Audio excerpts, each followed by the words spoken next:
नमस्कार, प्रादेशिक समाचार के साथ मैं उदय शंकर झा। पहले मुख्य समाचार। प्रधानमंत्री नरेंद्र मोदी कल सभी मुख्यमंत्रियों के साथ देश में कोविड स्थिति की करेंगे समीक्षा। किसान भागीदारी प्राथमिकता हमारी अभियान के तहत देश भर में विज्ञान केंद्रों पर आज किसान मेलों का किया गया आयोजन। औषधि महानियंत्रक डीजीसीआई ने 5 से 12 वर्ष के बच्चों के लिए कोविड टीका के आपातकालीन इस्तेमाल को दी मंजूरी। और सूचना और प्रसारण मंत्री अनुराग ठाकुर ने आज आजादी की अमृत कहानियां नामक एक लघु वीडियो संग्रह जारी किया। अब समाचार विस्तार से। प्रधानमंत्री नरेंद्र मोदी कल दिन के 12 बजे सभी मुख्यमंत्रियों के साथ वीडियो कॉन्फ्रेंस के जरिए कोविड स्थिति की समीक्षा करेंगे। देश में कोविड के बढ़ते मामलों को देखते हुए इस बैठक को अहम माना जा रहा है। राष्ट्रव्यापी कोविड टीकाकरण अभियान के तहत देश में अब तक 187 करोड़ 95 लाख से अधिक टीके लगाए जा चुके हैं। कल 2483 लोगों में संक्रमण की पुष्टि हुई है और 1970 लोग कोविड से स्वस्थ हुए हैं। इस समय देश में संक्रमित लोगों की कुल संख्या 15,636 है। केंद्र ने राज्यों और केंद्र शासित प्रदेशों को अब तक 192 करोड़ 85 लाख से अधिक कोविड टीके निःशुल्क उपलब्ध कराए हैं। मंत्रालय ने बताया है कि 19 करोड़ 90 लाख से अधिक टीके अब भी उनके पास बचे हैं। केंद्रीय स्वास्थ्य और परिवार कल्याण मंत्री डॉक्टर मनसुख मांडविया ने कहा है कि केंद्र सरकार सभी लोगों के स्वास्थ्य और कल्याण के लिए चिकित्सा बुनियादी ढांचे में सुधार को सर्वोच्च प्राथमिकता दे रही है। कल आंध्र प्रदेश के विजयनगरम में बुद्धिजीवियों की बैठक को संबोधित करते हुए श्री मांडविया ने कहा कि अधिक अस्पताल बनने से स्वास्थ्य सेवा सस्ती हो जाएगी। किसान भागीदारी प्राथमिकता हमारी अभियान के तहत देश भर के विज्ञान केंद्रों पर आज किसान मेलों का आयोजन किया गया। कृषि मंत्री नरेंद्र सिंह तोमर और कृषि राज्य मंत्री कैलाश चौधरी ने वर्चुअल माध्यम से किसानों के साथ संवाद किया। इस अवसर पर किसानों ने आय में वृद्धि के बारे में अपने अनुभवों को साझा किया। मेले में केंद्र और राज्य सरकारों की योजनाओं के बारे में किसानों को बताया गया। प्रगतिशील और नवोन्मेषी किसानों की सुविधा के लिए छोटे तथा मझौले किसानों के लिए प्राकृतिक खेती को बढ़ावा देने के लिए प्रदर्शनी का आयोजन किया गया। इस दौरान महिला किसानों, क्षेत्रीय प्रचार अधिकारियों और किसानों तथा वैज्ञानिकों के बीच विभिन्न मुद्दों पर संवाद हुआ। आजादी का अमृत महोत्सव के अंतर्गत एक सप्ताह चलने वाला यह अभियान 30 अप्रैल तक चलेगा। इस दौरान कृषि मंत्री सामुदायिक सेवा केंद्रों द्वारा आयोजित फसल बीमा पर देश भर में कार्यशाला की शुरुआत भी करेंगे। प्रवासी श्रमिकों के सुरक्षित और जिम्मेदार प्रवासन के लिए आज पश्चिमी सिंहभूम जिले में सेफ एंड रिस्पांसिबल माइग्रेशन केंद्र की शुरुआत जिले के श्रम अधीक्षक द्वारा की गई। यह केंद्र जिला स्तरीय सहायता प्रकोष्ठ के रूप में जिले के श्रम अधीक्षक एवं रोजगार अधिकारी के पर्यवेक्षण में कार्य करेगा। इस केंद्र के द्वारा जिले में अंतर्राज्यीय प्रवासियों और उनके परिवारों की पहचान करने का कार्य किया जाएगा ताकि ऐसे श्रमिकों को कामगारों की सामाजिक सुरक्षा सुनिश्चित की जा सके। केंद्रीय रसायन एवं उर्वरक और नवीन एवं नवीकरणीय ऊर्जा राज्य मंत्री भगवंत खुबा आज लोहरदगा पहुंचे। इस दौरान उन्होंने जिले के वरीय अधिकारियों के साथ आकांक्षी जिला कार्यक्रम के विभिन्न इंडिकेटर्स प्रगति संबंधित समीक्षा बैठक जिला परिषद भवन स्थित सभागार में की। केंद्रीय राज्य मंत्री ने पदाधिकारियों को संबोधित करते हुए कहा कि जो पिछड़े हैं उन्हें सबल बनाना ही उद्देश्य है। केंद्र सरकार द्वारा जो भी फंड प्राप्त होता है उसका बेहतर इस्तेमाल करें।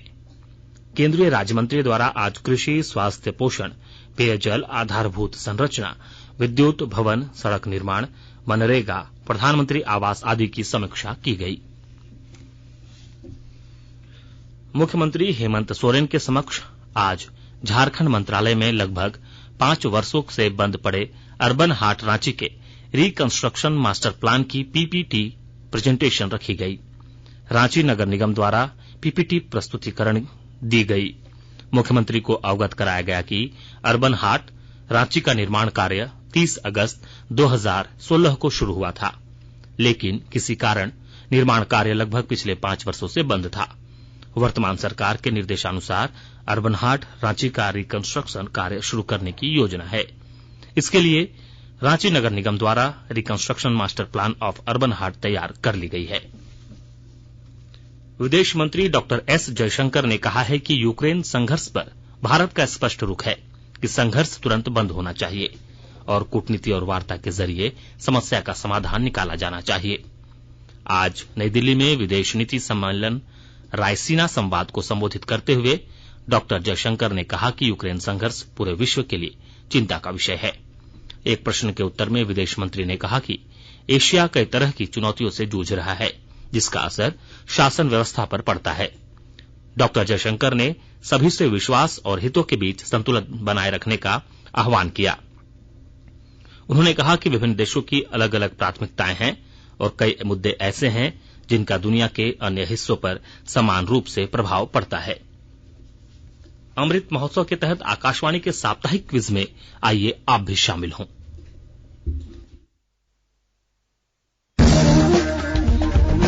आजादी के 75 वर्षों का पर्व अमृत महोत्सव प्रत्येक बुधवार शाम 7 बजे प्रसारित होने वाले प्रादेशिक समाचार के दौरान पूछे गए प्रश्न का सही उत्तर देने वाले एक प्रतिभागी इनाम का हकदार होगा। इसके लिए सुनते रहें आकाशवाणी रांची का प्रसारण।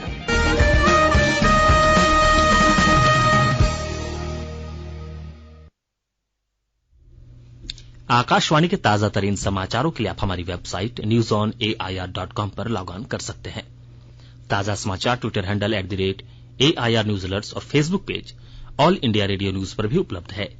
आप प्रादेशिक समाचार एकांश के Twitter handle @AIR news _Ranchi और फेसबुक, इंस्टाग्राम पेज तथा YouTube channel AIR news Ranchi पर भी हमारे बुलेटिन सुन सकते हैं। प्रादेशिक समाचार आप आकाशवाणी रांची से सुन रहे हैं और अब पेश है कोरोना से बचाव के कुछ संदेश। चलो मिलकर एक शुरुआत करें, चलो एक फैसला आज करें, मास्क नहीं तो टोकेंगे, कोरोना को रोकेंगे, चलो इस वादा करते हैं, चलो इस वादा करते हैं, मास्क नहीं तो टोकेंगे, कोरोना को रोकेंगे। भारत सरकार द्वारा जनहित में जारी। कोविड-19 से बचाव और सुरक्षित रहने के 3 उपाय। मास्क लगाएं, 2 गज दूरी है जरूरी, सुरक्षित दूरी रखें, हाथ और मुंह साफ रखें।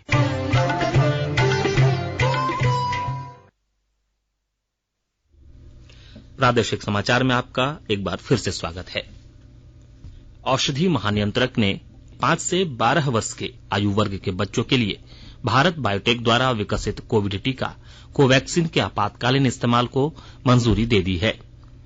5 से 12 वर्ष की आयु के बच्चों के लिए कॉर्बेवैक्स को भी आपातकालीन इस्तेमाल की अनुमति दी गई है।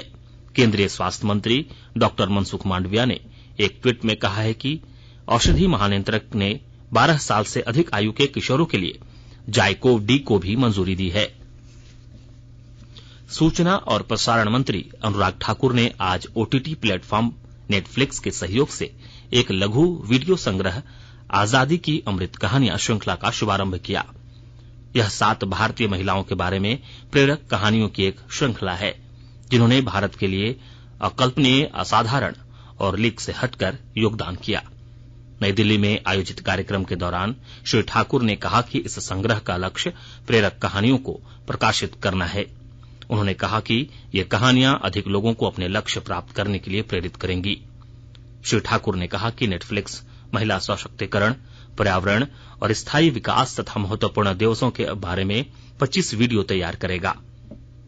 उन्होंने कहा कि नेटफ्लिक्स मंत्रालय के लिए 2 मिनट की लघु फिल्मों को भी बनाएगा, जो सोशल मीडिया मंचों पर साझा की जाएगी और दूरदर्शन नेटवर्क पर भी दिखाई जाएंगी। वीडियो में पर्यावरणविद और पद्म पुरस्कार से सम्मानित बसंती देवी, पर्वतारोही अंशु जैमसेम्पा के योगदान को भी इन लघु वीडियो में दर्शाया गया है। श्रृंखला में हर्षिनी कान्हेकर की कहानी भी है, जिन्हें प्रधानमंत्री नरेंद्र मोदी के भारत की लक्ष्मी अभियान के अंतर्गत सम्मानित महिलाओं की सूची में शामिल किया गया था। उपराजधानी दुमका में बिजली संकट गहरा गया है। भीषण गर्मी में बिजली संकट से लोगों की परेशानी बढ़ गई है। और अधिक ब्यौरे के साथ हमारे दुमका संवाददाता। उपराजधानी दुमका में बिजली संकट गहरा गया है। भीषण गर्मी में बिजली संकट से लोगों की परेशानी बढ़ गई है। शहर में 20 मेगावाट जरूरत है, मगर 8 मेगावाट ही बिजली की आपूर्ति हो रही है। लिहाजा लोड शेडिंग के हिसाब से शहर के अलग अलग हिस्सों में बिजली की आपूर्ति की जा रही है। दुमका में पारा 40 डिग्री सेल्सियस से पार हो गया है। सुबह 10 बजे के बाद से ही लोगों का घर से बाहर निकलना मुश्किल हो जा रहा है। लोग नियमित बिजली आपूर्ति की मांग बिजली विभाग और जिला प्रशासन से लगातार कर रहे हैं। आर.के. नीरद, आकाशवाणी समाचार, दुमका। इंदिरा गांधी राष्ट्रीय मुक्त विश्वविद्यालय इग्नू का 25वां दीक्षांत समारोह आज नई दिल्ली में आयोजित किया गया। केंद्रीय शिक्षा मंत्री धर्मेंद्र प्रधान ने दीक्षांत भाषण दिया।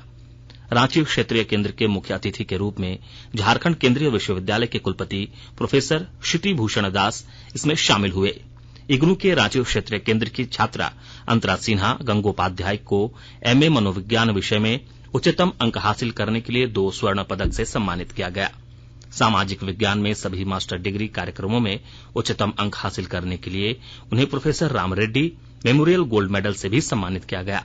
देश भर में उत्कृष्ट उपलब्धियों के लिए 34 उम्मीदवारों को गोल्ड मेडल दिया गया, जबकि रांची में दीक्षांत समारोह में 414 उम्मीदवारों ने भाग लिया।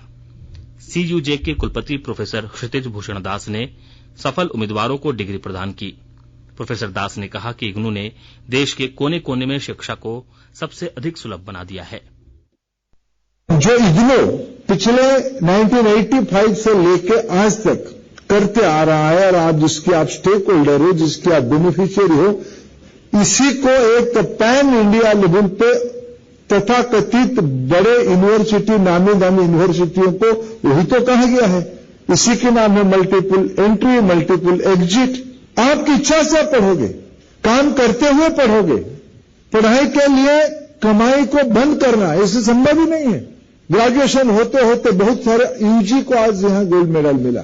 टीचिंग फैकल्टी को मैं बहुत बहुत बधाई देता हूं। आपने पिछले 35 साल में, 34 साल पहले नया पिछला शिक्षा नीति आई थी, 35 साल तक आपने जो एक्सपेरिमेंट किया, इस बार आपके एक्सपेरिमेंट बेकार नहीं गया है। आपको अनेक अनेक बधाई।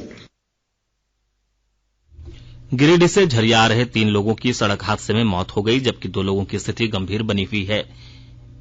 वे एक विवाह समारोह में शामिल होने के लिए गिरिडीह के शास्त्री नगर से धनबाद आ रहे थे। इसी क्रम में टुंडी थाना क्षेत्र के गादी टुंडी के पास यह हादसा हुआ। उनकी कार अनियंत्रित होकर पुलिया से करीब 20 फीट नीचे गिर गई। इस दुर्घटना में महिला समेत उसके पिता और उसकी 5 साल की बच्ची की मौत हो गई। सिमडेगा जिले के महाबुआंग थाना क्षेत्र अंतर्गत ओलहान निवासी आनंद सिंह को उसके घर से गिरफ्तार किया गया। महुआ बुआंग थाना प्रभारी जितेश कुमार ने बताया कि आनंद सिंह पीएलएफआई का एरिया कमांडर रह चुका है। उसके खिलाफ कई मामले में खूंटी कोर्ट से वारंट जारी हुआ था। पुलिस टीम द्वारा उसे गिरफ्तार कर जेल भेज दिया गया है। कर्नाटक में चल रहे खेलो इंडिया विश्वविद्यालय खेलों में आज तीसरे दिन तैराकी की 200 मीटर बटरफ्लाई स्पर्धा में आर्यन पांचाल ने स्वर्ण पदक जीता। जैन विश्वविद्यालय के राज रेलेकर दूसरे स्थान और एसआरएम विश्वविद्यालय के विकास प्रभाकर तीसरे स्थान पर रहे। मल्लखंभ की टीम स्पर्धा में मुंबई विश्वविद्यालय पहले, पुणे का सावित्रीबाई फुले विश्वविद्यालय दूसरे और अमरावती का संत गाडगे बाबा विश्वविद्यालय तीसरे स्थान पर रहे।